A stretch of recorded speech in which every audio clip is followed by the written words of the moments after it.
재계 수장들의 일거수일투족을 들여다보는 CEO 풍향계 시간입니다. 네, 우리만 미워하지 말고 외국계 기업 구글과 비교해달라고 항변한 은둔의 경영자 네이버 이혜진 창업자와 마찬가지로 한국에 진출한 이케아랑 역차별이 심각하다고 하소연한 신세계 정용진 부회장 등의 소식을 이경태 한지희 기자가 소개합니다. 여론의 집중 공격을 받다 결국 국정감사 증인으로 나온 이혜진 네이버 창업자입니다.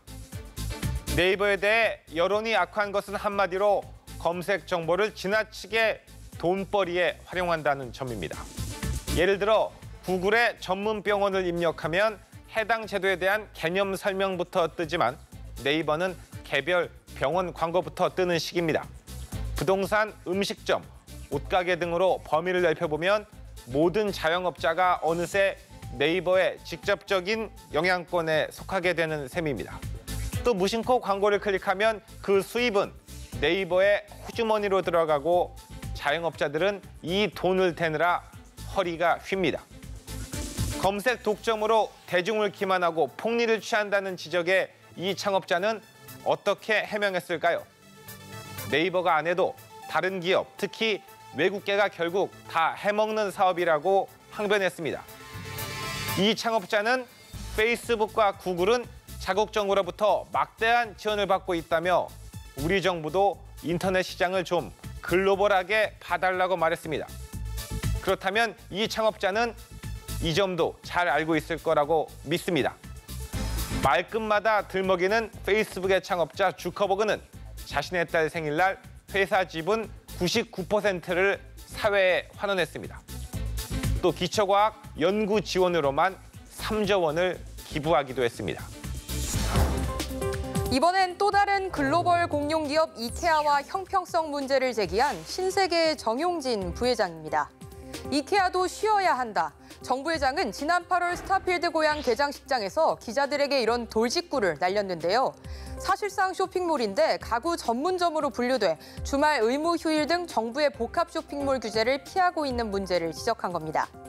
소상공인과 상생하라는 취지는 이해하지만 우린 규제받고 이케아는 자유롭게 방치한다는 불만으로 해석됩니다.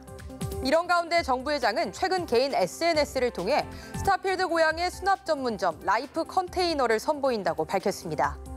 한국형 주거 형태에 맞춰 제작한 한국형 수납용품 전문점, 즉 소형 가구 전문점을 오픈하겠다는 건데요. 한편으론 이케아가 가구점이라고 우기며 복합 쇼핑몰 법망을 피해가고 있으니 우리도 이참에 수납용품 전문점을 만들어 복합 쇼핑몰로 변칙 운영해보겠다는 속내는 아닐까요? 국정감사장에서 어려움을 호소한 또 한 명의 CEO 정수현 현대건설 대표입니다. 정 사장은 해외 수주 경쟁 심화와 국내 주택 물량 감소로 내년 사업이 더 어려워졌다고 호소했습니다. 이런 상황을 감안해 국회에서 사회 간접 자본 SOC 사업 예산 배정 시 배려를 해달라고 하소연하기도 했습니다.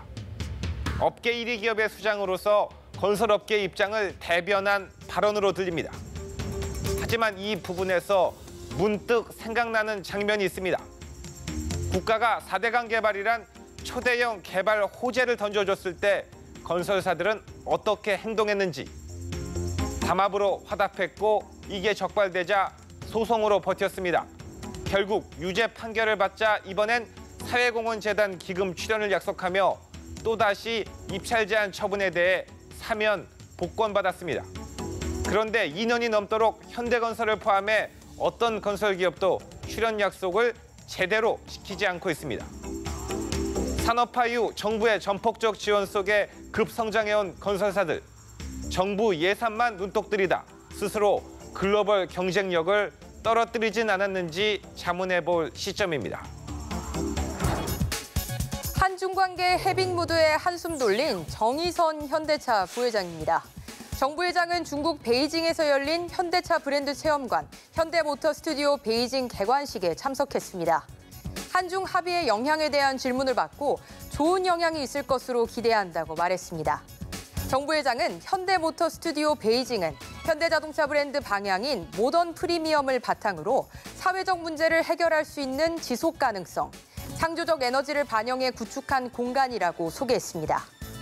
현대기아차는 사드 보복 여파로 중국 시장에서 매출이 전년 대비 반토막이 난 상황입니다. 한중 관계 개선은 반가운 일이지만 이번 일을 계기로 포스트 차이나 시대를 대비해야 한다는 교훈을 얻었을 듯합니다. 외국 사례를 들며 유난히 어려움을 호소하는 CEO가 많은 한 주였습니다. 하지만 그들이 돈을 버는 방식만 눈여겨볼 게 아니라 사회공헌과 기부문화 등 돈을 쓰는 방식까지 함께 관심을 기울였으면 좋겠습니다. 이번 주 CEO 풍향계는 여기까지입니다.